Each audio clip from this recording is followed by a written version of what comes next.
오늘 우리에게 주시는 하나님 말씀 구약 역대상 21장 1절에서 8절 말씀, 구약 642면에 있는 역대상 21장 1절에서 8절, 저 한 절, 여러분 한 절 자리에서 일어나셔서 우리 함께 교독하겠습니다.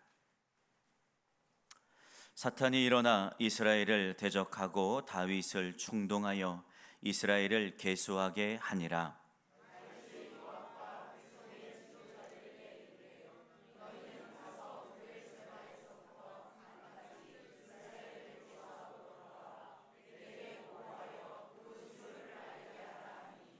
요압이 아뢰되 여호와께서 그 백성을 지금보다 100배나 더하시기를 원하나이다. 내 주 왕이여, 이 백성이 다 내 주의 종이 아니니이까? 내 주께서 어찌하여 이 일을 명령하시나이까? 어찌하여 이스라엘이 범죄하게 하시나이까? 하나.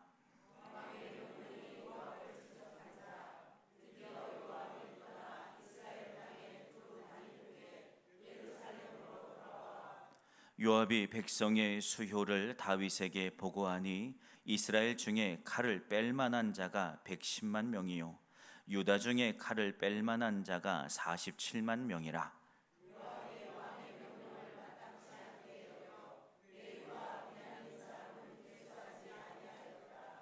하나님이 이 일을 악하게 여기사 이스라엘을 치심해 다윗이 하나님께 아뢰되 내가 이 일을 행함으로 큰 죄를 범하였나이다.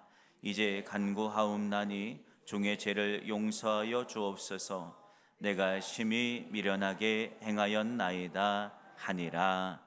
아멘. 9월의 첫 주가 시작이 되었습니다. 사라지지 않을 것 같던 더위도 조금씩 자리를 내주고 있는 듯합니다. 꺾이지 않을 것 같던 더위도 꺾이고 새로운 계절이 오듯이 오늘 우리에게도 새로운 은혜의 계절이 오고 있음을 믿기를 축원합니다. 오늘도 하나님은 말씀으로 우리의 인생 가운데 새 날을 열어 주십니다. 오늘도 이곳에서 말씀을 들을 때에 그 말씀 앞에 아멘하고 순종할 때에 오늘 새 날이 우리 눈앞에 열려집니다. 그러니 오늘 우리에게 새 날을 주시는 하나님 앞에서 오늘도 우리가 인생을 살아가며 소중히 여기고 붙들었던 옥합을 깨뜨리고 오늘도 주의 말씀 앞에 새 마음으로 서는 은혜가 있기를 주님의 이름으로 축원합니다. 우리는 인생을 살며 선택을 강요받습니다. 하기 싫어도 나도 모르게 또한 선택하고 있고 하기 싫어도 선택을 해야만 합니다. 아침에 눈을 뜰 때부터 우리는 많은 선택을 해야만 하는 자리에 서 있어요. 저도 하루를 시작할 때 그렇습니다. 새벽에 눈을 뜰 때 어떤 선택을 하냐? 몇 번째 알람에 일어날 건가? 를 선택해요. 저 선생님 모니터 좀만 주세요. 알람을 3개를 맞춰놔요. 5분 단위, 하나는 5분, 하나는 3분 단위로 3개를 맞춰놔요. 근데 몸이 컨디션이 좋은 날은 알람이 필요 없어요. 그냥 알람 울리기 딱 전에 1, 2분 전에 눈이 탁 떠서 알람 바로 꺼고 일어나서 이제 새벽 예배 나와요. 근데 조금 피곤한 날 가끔 있잖아요. 어쩌다 한 번씩 있는데 그러면 첫 번째 알람은 지나가요. 나도 모르는 사이에 언제 아마 무의식에 끈 것 같아요. 그 다음에 이제 두 번째 알람. 근데 세 번째 알람에 일어나도 예배에 가기에는 지장이 없어요. 저는 왜냐하면 예배 한 4, 50분 전에 나오니까 이제 다 어때도 지장은 없는데 이제 그 5분의 그 단잠 그 앞에 되게 고민해요. 그러다가 통상 두 번째 알람에 일어나요. 두 번째 알람에 일어나서 세 번째 알람을 끄고 이제 옷을 입고 이제 가요. 근데 옷을 입을 때도 선택을 강요받아요. 어차피 뭐 정장이랑 뭐 기자로서 아침에 이제 새벽 예배 때 있는 뭐 로망 컬러나 뭐 그것도 클로지 컬러들 뭐 다 비슷한 거 입으니까 상관없는데 선택해야 되는 게 있는데 양말 색을 선택해야 해요. 왜냐하면 아침에 고른 이 양말 색이 그날의 바지 색을 결정하게 돼요. 그래서 양말 색을 고르는데 뭐 제 서랍장에 무슨 흰 양말이 있겠어요? 막 파란 양말이 있겠어요? 다 비슷한 색이에요. 진한 회색, 그 다음에 군청색, 검정색, 다 비슷비슷해요. 다 그냥 아무거나 하나 이렇게 딱 신어도 비슷해 보이는데 잠깐 고민해요. 항상 잠깐 고민해서 이걸 탁 짚고선 신고 나와요. 우리의 인생에 이렇게 눈을 뜨면서부터 찾아오는 선택에서 내가 또 의지로 선택하고 또는 선택하기 싫어도 선택해야 하는 그 인생의 선택에서 여러분의 기준은 무엇입니까? 여러분은 사소하게 인생을 살아가고 또 중요한 선택을 해야 하는 상황에서 여러분의 그 선택의 기준은 어디에 있어요? 그러니까 저는 양말 색을 고를 때도 오늘 어떠한 예배가 있지? 어떠한 모임이 있지가 사실 사소하게 이제 결정이 돼요. 그러면서 오늘은 이제 어떤 예배니까 뭐 어떤 셔츠를 아침부터 입어야겠다라는 이런 생각을 저도 모르게 자연스럽게 해요. 눈을 뜨면서부터 찾아오는 선택에서 우리의 사소함의 그 선택의 기준은 무엇입니까? 혹시 언제나 이 선택의 기준은 혹시 늘 나는 혹시 아닙니까? 오늘 본문도 왕으로서 다윗 자신이 기준이 되어 오늘 한 가지 선택을 합니다. 근데 이 선택은요, 정치적으로 볼 때는 전혀 문제 없는 행동이고 다윗의 이 선택은요, 그 이스라엘의 국익에도 도움이 되면 됐지 안 되는 것은 아닌 것처럼 보여져요. 그러나 여러분, 잘못된 기준으로 다윗은 오늘 한 가지 선택을 합니다. 그런데요, 이 선택이요, 다윗과 이스라엘에게 엄청난 결과로 다가옴을 다윗은 뼈저리게 경험합니다. 왜요? 내 충동에 의한 내가 기준된 내 선택이었어요. 나 하나가 충동에 의해서 내가 잣대가 되고 기준의 선택을 하니까요, 엄청난 대가가 그의 인생 가운데, 그 이스라엘 나라 가운데 찾아옵니다. 여러분, 오늘 우리는 말씀을 통해서 우리가 인생을 살아갈 때에 어떠한 자세로 선택하며 살아가야 할지 오늘 말씀 안에서 우리의 인생을 새롭게 바라보고 주의 뜻 가운데 서는 우리 영풍교회와 온 믿음의 성도님들 되시기를, 또 영상으로 예배하는 성도님 되시기를 주님의 이름으로 축원합니다. 본문 1절입니다. 사탄이 일어나 이스라엘을 대적하고 다윗을 충동하여 이스라엘을 계수하게 했다라고 말하고 있어요. 역대기 기자가 유일하게 기록하는 다윗에 대한 단점, 그의 범죄에 대한 유일한 기록 사실입니다. 범죄의 이유를 뭐라고 역대기 기자는 말하냐면 사탄이 마음을 충동하게 했다라고 말해요. 성서에서 나오는 사탄의 본질이 뭐냐면, 사탄이라는 이름의 뜻이 뭐냐면 거스르게 하는 자예요. 어떻게 한다고요? 거스르게. 그것이 사탄의 역할이에요. 우리를 가져다가 어떤 죄와 사망의 구렁텅이에 한 번에 집어던지지 않아요. 오늘 우리로 하여금 우리의 눈앞에 걸어가야 할 믿음의 길을 조금씩 거스르게 하는 것이 사탄의 역할이에요. 우리 안에 갑자기 찾아와요.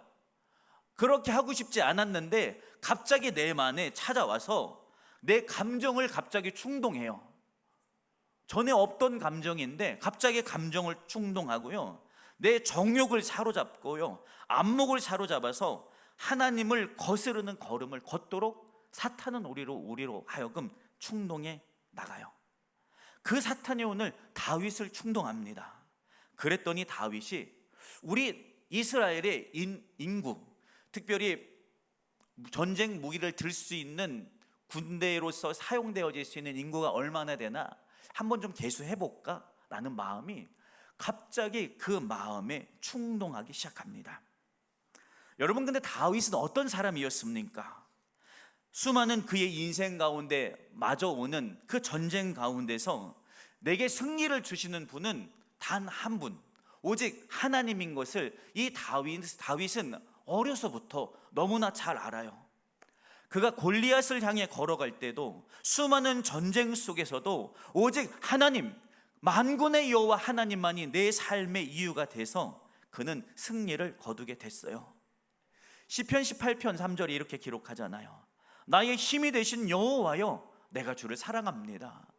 하나님은 언제나 내 인생 가운데 힘이 되어 주셨어요. 승리가 되어 주셨고요, 요새가 되어 주셨고요, 어떤 상황 가운데서 건져 주셨고요, 대적의 칼과 창을 막아주는 방패가 늘 되어 주셨어요.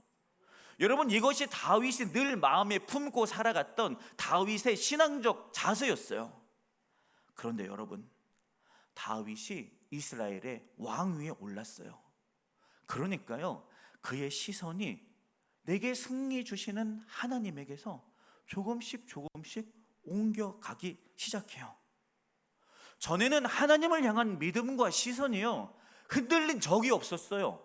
한 번도 흔들림을 경험한 적이 없었다니까요. 그런데 내가 왕이 되고 이 나라가 어느 정도 안정적으로 세워지니까요, 사탄의 충동이 오고 그 충동 앞에 다윗의 흔들리지 않았던 중심이 흔들리게 돼요. 여러분, 신기하지 않아요? 이전에 한 번도 흔들리지 않았다니까요. 이전에 한 번도 내 인생에 승리를 주시는 분이 하나님이라는 사실을 한 번도 의심해 보지 않았고 거기에 타협해 본 적이 없어요. 그런데 내가 조금 성장했다고, 이 나라가 조금 안정적이 되게 변했다고, 전혀 다른 이전에 찾아오지 않았던 시험이 그에게 찾아오고 충동이 그에게 찾아와요. 우리는 이 생각을 하고 살아야 해요. 뭐냐면, 우리의 신앙 성장은 이전에 겪지 못했던 새로운 영적인 도전과 마주하게 돼요. 옛날에는 시험이 아니었어요. 근데 내가 믿음이 자라고 보니까 이것이 내 삶의 충동과 시험거리로 다가와요.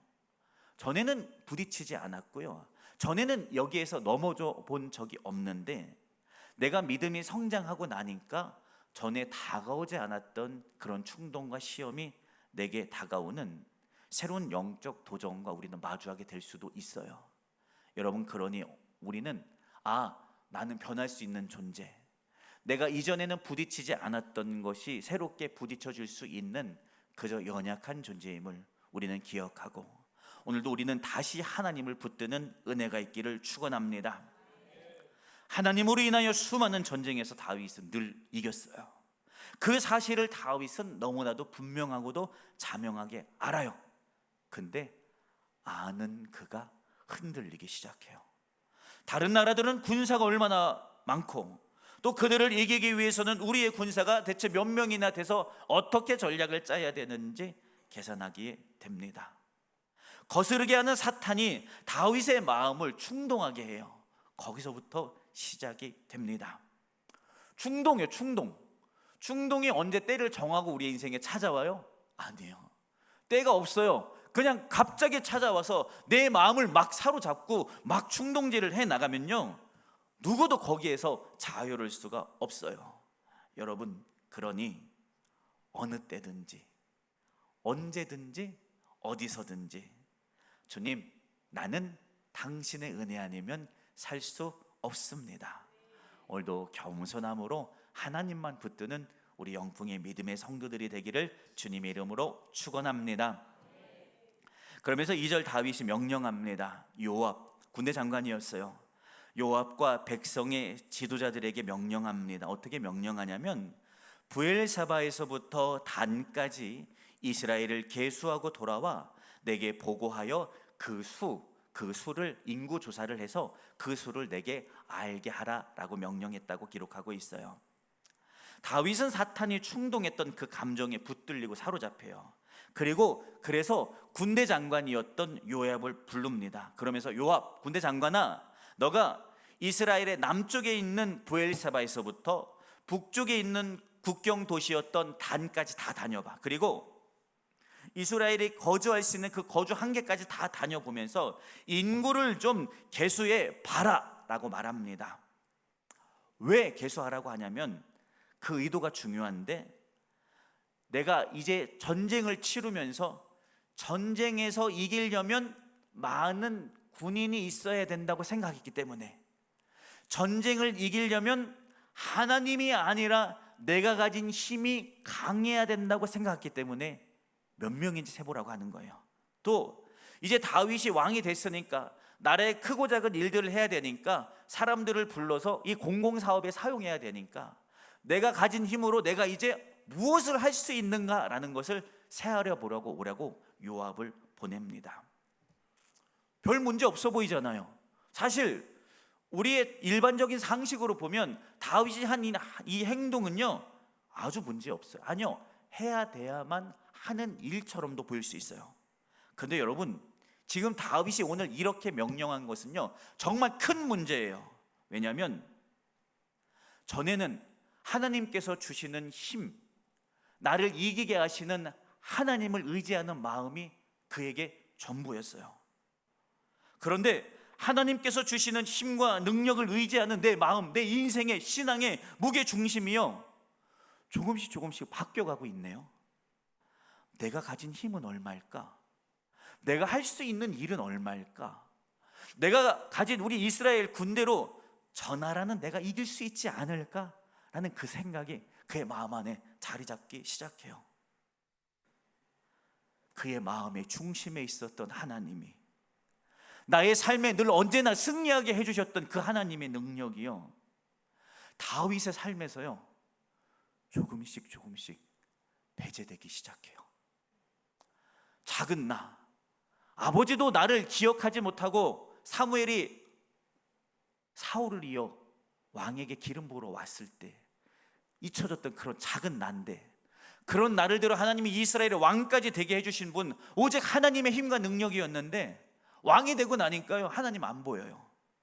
내게 어떤 힘이 있을까? 우리 민족이 어떤 힘을 가질까? 그것만 봐요.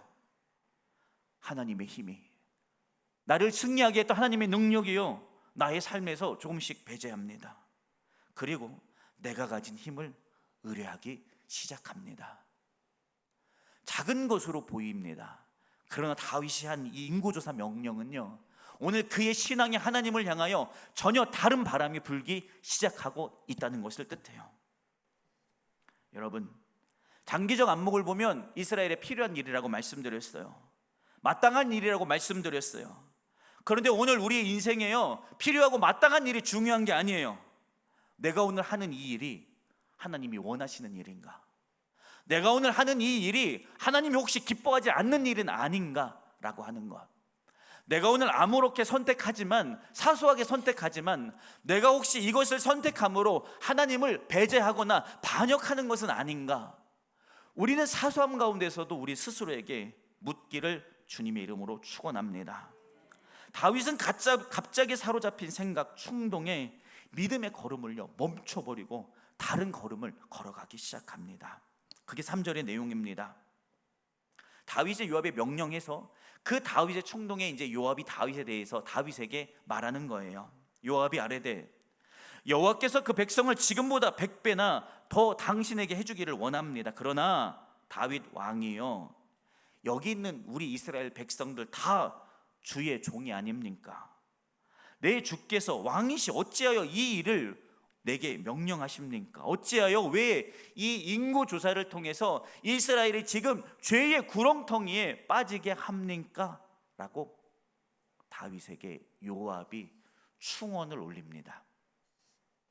여러분, 원래 다윗은 어떤 사람이었냐면요 청종하는 사람이었어요. 하나님의 음성을 청종하고요 그에게 다가온 선지자들의 음성을요 청종하는 사람이었어요. 여호와의 궤를 옮기려고 할 때 천부장과 백부장과 모든 지휘관들을 불러서 내가 여호와의 궤를 모시려고 하는데 어떻게 하면 좋겠느냐 묻는 사람이었어요. 그리고 성전 건축하고 싶은데 성전 건축할 때도 나단 선지자를 불러와서 내가 이 일을 해도 되겠습니까? 먼저 물어봤단 말이에요. 그런데 그가 넘어지려고 하니까요 누구의 의견도 물어보지 않고요 그의 충신이었던 요압 장군이 와서 왕이시여 이 일 하지 마십시오, 이거 큰 죄입니다 라고 말할 때요 듣지 않습니다. 이 나라 하나님이 세워주셨고 오늘 나를 하나님이 세워주셨고 이 교회를 하나님이 세워주셨는데요 착각에 빠져요. 내가 했어요, 내 힘으로 했고 내 능력으로 했다고 착각하기 시작하니까요 주변의 사람의 소리가 안 들려요. 그의 신앙의 중심이 무너지기 시작하니까요 중심의 하나님이 다윗의 욕망의 변두리로 쫓겨나기 시작합니다. 여러분, 오늘 말씀을 듣고 예배하는 오늘 우리에게 하나님은 어떤 위치입니까? 내 인생의 중심에서 나의 주인으로서 내게 명령하시고, 그래서 나는 오직 그가 무슨 말씀을 하시든지 아멘하고 듣는 자리에 서 있습니까?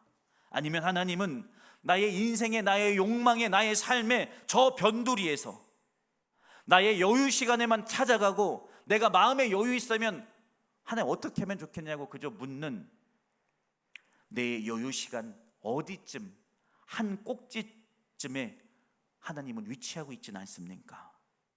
여러분, 하나님이 다시 저와 여러분의 삶의 시간에, 계획에, 중심에 그 하나님을 모시기를 주님의 이름으로 축원합니다. 다윗은 안 들려요. 요압이 막 뭐라고 해도 이렇게 큰 죄를 범할 때 대체 어떻게 하시려고 합니까? 안 들립니다. 그게 4절에 나와요. 왕의 명령이 요압을 재촉한지라 라고 말하고 있어요. 뭐라고 말하는 게 뭔 상관이에요? 내가 지금 하고 싶은데요, 안 들립니다. 그러면서 요압이 아무리 충언을 올려도 다윗은 아니야, 그거 아니야, 너 지금 내 말 들어야 해 라고 하면서 요압의 충언을 일축해버리고, 야, 너 가서 그런 말 말고 가서 빨리 전체의 인구를 조사하고 내게 와서 보고해 라고 명령합니다. 하나님은요, 우리 인생에 의외의 사람들을 통해 찾아오셔서 말씀하세요. 그래서 경청하도록 하세요. 여러분, 우리는 경청해야 해요. 나의 삶에 누군가 사소하게 말하는 그 언어가 나를 살릴 수 있어요. 내가 신앙의 어른이고 내가 목사예요. 그런데 내가 안 보이고 안 들려요. 그럴 때 지나가는 아이가 말하는 그 한마디가 나의 영적 방향성을 돌이키게 할 수도 있어요. 여러분, 그러니 언제나 하나님 안에 서 있고 언제나 열어놓으십시오. 스쳐 지나가는 말을 통해서도 나는 바로 설 수 있어요. 내가 하나님 안에 서 있다면 말입니다. 열려 있다면 말입니다. 그러니 오늘도 오직 하나님을 향하여, 또 하나님이 쓰시는 고구들을 향하여 언제나 열린 마음 가운데, 주여 언제든 내게 말씀해 주세요. 주여 누구를 통해서도 내게 말씀해 주세요. 내가 듣고 당신의 말씀과 계획 앞에 순종하고 따라갈게요. 여러분, 오늘 이 마음으로 서기를 주님의 이름으로 축원합니다. 요압이 할 수 없었어요. 아무리 이것이 죄다라고 얘기해도 다윗이 전과 다르게 들을 마음이 없고 그저 일축해버리고 빨리 가서 하기나 하라라고 말하니까요, 요압이 할 수 없이 갑니다. 가서 나라를 다 브엘사바에서부터 단에게까지 이르러 다 다녀봅니다. 그러니까 다녀보고 나니까 이스라엘 중에서 칼을 잡아서 전쟁을 할 만한 사람이 이스라엘, 북쪽 이스라엘이죠. 이스라엘 중에 110만 명, 그 다음에 남쪽에 있는 유다 쪽에서 칼을 뺄 만한 사람이 47만 명, 총 157만 명이나 되는 사람들이 이제 이 정도 파워를 우리가 가지고 있다라고 다윗에게 보고를 합니다. 근데 그 와중에서도 요압이 6절에 보면 못마땅했어요. 아니, 내가 아니라고 그렇게 충언을 올리는데도 다윗이 내 얘기 전혀 안 들어주고 일축해서 레위 사람과 베냐민 사람들의 인원은 빼고선, 이제 왜냐하면 빼도 충분히 인원이 많았기에 요압이 생각하기에 그 인원을 빼고선 이제 다윗에게 보고합니다. 자, 근데 문제는 그때 일어나요. 다윗은 충동으로 인구 조사를 했고 총신의 만류에도 멈추지 않고 강행했어요. 그리고 인구 조사가 다 맞춰졌어요. 그리고 끝나고 와서 요압이 자, 이러이러해서 총 157만 명이 전쟁을 할 만한 사람들입니다 라고 보고했어요. 자, 그러면 내 계획과 내 뜻대로 일은 다 시행했죠, 그렇죠? 그리고 이 일은 잘 맞춰졌어요. 이제 내 뜻대로 이 나라가 강해질 것 같았어요. 그런데 여러분, 하나님은 보고 계셨어요. 7절입니다. 하나님이 이 일을 악하게 여기사 이스라엘을 치심해. 내 계획과 내 뜻대로 했고 명령했고 내 권력으로 찍어 눌러서 진행 다 했어요. 그리고 이 일이 끝났어요. 아무 일도 일어나지 않은 것만 같았어요. 내 뜻대로 관철되고 내 계획대로 인생이 흘러가는 것 같았어요. 그러나 여러분, 하나님은 기뻐하지 않으셨고 그 다윗의 불순종, 죄의 행동을 계속 보고 계셨습니다. 모두가 우려하는 일이 벌어집니다. 내가 해도 되고 할 수 있어요. 그리고 다윗은 그 일을 끝냈어요. 여러분, 그게 중요한 게 아니에요. 하나님이 오늘 내가 하는 이 일을 어떻게 보시는가, 그것이 중요해요. 하나님은요, 오늘 다윗의 그 행위를 악하게 보고 계셨습니다. 그가 행위를 끝마칠 때까지도 악하게 여기고 보고 계셨습니다. 그래서 이스라엘에게 재난이 일어납니다. 큰 재난이 일어나요. 그때서야 생각합니다. 왜 대체 재난이 일어났을까? 왜 대체 이 일이 일어났을까? 큰 재난을 겪고 나서야 영적 걸음을 복귀해 봅니다. 그러니까 내가 잘못했구나. 인구조사를 했구나. 내가 인구조사를 한 건 하나님의 힘과 능력을 내가 온전히 믿지 못했구나. 내 백성 이스라엘의 힘을 의지했구나 라는 것을 그때서야, 충동 가운데 내가 죄를 범했구나 라는 것을, 내 안의 중심에서 하나님을 배제했다라는 것을 재난을 당하고 나서야 다윗은 갑자기 불현듯 그 사실이 마음에 깨닫게 돼요. 정신을 차리고 보니까요, 내 인생에요, 내가 주인이었고요, 내가 중심이었고요, 하나님은요 저 변두리에 서 계신 것을 다윗이 알게 돼요. 그러고 난 다윗이 고백하는 그 고백이 오늘 본문에 우리가 나누는 제목이에요. 8절이에요. 다윗이 하나님께 아뢰되 주님, 내가 이 일을 행함으로 큰 죄를 범하였나이다. 이제 간구하옵나니 종의 죄를 용서하여 주옵소서. 내가 심히 미련하게 행하였나이다 라고 고백하고 있습니다. 내가 했던 이 일, 내가 사탄의 충동에 넘어가서 했던 그 일이 심히 미련하게 행하였던 이름을 이제야 깨닫고 자각하게 돼요. 그냥 막 밀어붙였어요. 근데 재난을 당하고 나서야 이 일이 하나님께서 원하시지 않았던 일이구나, 싫어했던 일이구나 라는 것을 알게 돼요. 그리고 나서 그 즉시로 뭐 있냐면 용서를 구합니다. 하나님, 나는 하나님 앞에서 지혜로운 자라 생각했고, 나는 의로운 자라 생각했고, 나는 이 나라를 사랑하고 이 나라의 미래를 위해서 이 일을 했다고 생각했는데 다 아니었어요. 하나님, 나는 그저 미련한 자였습니다. 나를 제발 용서해 주세요 라고 구해요.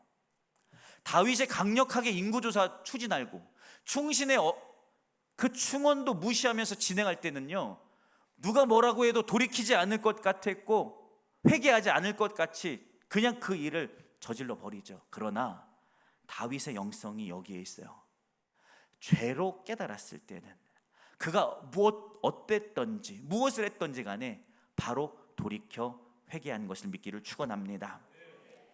이 일의 결과로 어떤 일이 일어났냐면 사흘의 전염병을 다윗이 선택하고 사흘간 이스라엘의 전염병으로 7만 명이나 되는 사람들이 3일 만에 다 죽어버리게 돼요. 결론의 말씀을 드립니다. 다윗의 순간의 선택의 실패가요, 하나님의 백성을요 7만 명이나 죽여버려요. 왜 그래요? 사탄의 충동 앞에요 자신을 내어줬어요. 사탄은 오늘 이 세대를 향하여 하나님의 부흥을 선포하고 성령의 바람으로 새 역사를 이루겠다고 고백하고 시인하는 우리를 여러분 그냥 둘 줄 아신다면 완벽한 착각이에요. 사탄은 오늘 우리 안에서 새로운 일을 꾸미고 행합니다. 예수를 향하지 못하도록 내 안에 이전에 하지 않았던 그 새로운 충동을 가져다 뿌려줘서요, 우리로 하여금 예수로 향하지 못하도록 막아버려요. 또 예수 안에 서 있던 우리의 걸음을요, 예수에게서 흩어서 세상을 바라보고 사탄을 바라보도록, 세상의 가치로 향하도록 우리의 시선을 마구 바꿔냅니다. 여러분, 오직 예수 그리스도밖에 없어요.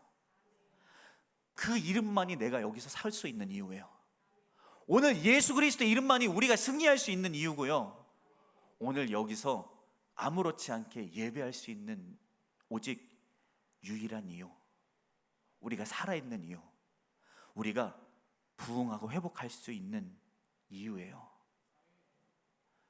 나의 신앙 때문에 내가 여기 있다고요? 나의 열심 때문에 내가 여기 있다고요? 나의 열심 때문에 교회가 자라고 변화된다고요? 완벽한 착각이에요. 오직 예수만 살아계세요. 오직 우리 안에 예수만 살아있기 때문에 저와 여러분 여기 있어요. 여기서 하나님을 예배할 수 있고요, 우리의 내일을 꿈꾸고 소망할 수 있는 거예요. 하나님 안에서 다윗은 고백해요. 하나님, 내가 몰랐어요. 행할 땐 몰랐고요, 완성해서 나는 그저 된 줄 알았어요. 그러나 하나님, 돌아보니까요, 내가 정말로 하나님 앞에서 미련한 인생을 살았어요. 이 미련한 나를 하나님 용서해 주세요. 고백합니다. 내 길이 전부인 줄 알았어요. 이 길이 옳다고 걸어갔던 내 삶의 방향이요, 내 걸음이요, 내가 옳다고 생각했고요, 전부인 줄 알았고요, 내 인생이 내가 주인인 줄 알았고요, 내가 한 줄 알았는데 하나님, 내가 미련하게 행한나이다. 다윗은 고백하고 하나님께 돌아와요. 여러분, 오늘 우리는 무엇을 의뢰하고 있어요? 또 오늘 나의 선택에 대해서 어떻게 생각하고 있습니까? 여러분, 주님, 나는 오늘도 주님 앞에 미련하게 살았습니다. 오늘도 나의 삶의 생각을, 걸음을 오직 유일한 이유 대신 그리스도께 내가 다시 돌리오니, 오늘도 내 안에 성령님 큰 능력으로, 큰 권세로 오셔서 나의 연약함을 붙들어 주시고 내가 오직 예수 안에 거하게 해주세요. 내가 그 안에서 숨쉬고요, 내가 그 안에서 살아가게 해주세요. 이 아둔했던 마음이 오늘 성령으로 깨지고요, 오늘도 내 안에 주님 오셔서 나의 마음에 충만한 은혜를 경험하게 해주세요. 여러분, 오늘 그렇게 하나님 앞에 서는 저와 여러분의 삶이 되기를 주님의 이름으로 축원합니다. 그러면 주의 능력과 권세가 우리 안에 열려져요. 하나님이 내 안에서 행하시는 새 삶이 열리게 돼요. 기적 같은 은혜의 인생, 여러분 또한 시작된 이 9월이 되게 하실 것입니다. 오직 하나님 안에 그 마음으로, 그 감정으로, 그 열망으로, 그 자세로 서는 우리 모두가 되기를 주님의 이름으로 축원합니다. 기도하겠습니다. 주님 감사합니다. 내 안에 예수밖에 없어요. 나는 미련한 자일 뿐이었어요. 다시 주님 앞에 나를 낮춰요. 내가 다시 주님 바라보며 걸어갑니다. 주님, 다윗의 그 돌이킴이 오늘 이 시간 예배하는 우리의 마음과 생각의 중심 안에 자리 잡게 하시니 감사합니다. 하나님, 오직 당신만이 내 삶의 이유고, 내가 서 있는 이유고, 내가 앞으로 달려갈 이유임을 나는 믿습니다. 오늘 그 마음과 그 믿음과 그 결단과 그 고백으로 서는 우리 영풍의 온 믿음의 성도들, 또 영상으로 예배하는 믿음의 성도들을 붙잡아 주옵소서. 날마다 예수 안에 거하고, 그래서 날마다 예수 안에 기적 같은 은총을 일상의 삶으로 살아가는 우리의 믿음의 걸음 되게 하옵소서. 같이 하신 은혜가 감사하며 거룩하신 예수 그리스도의 이름으로 축복하며 기도드렸습니다. 아멘.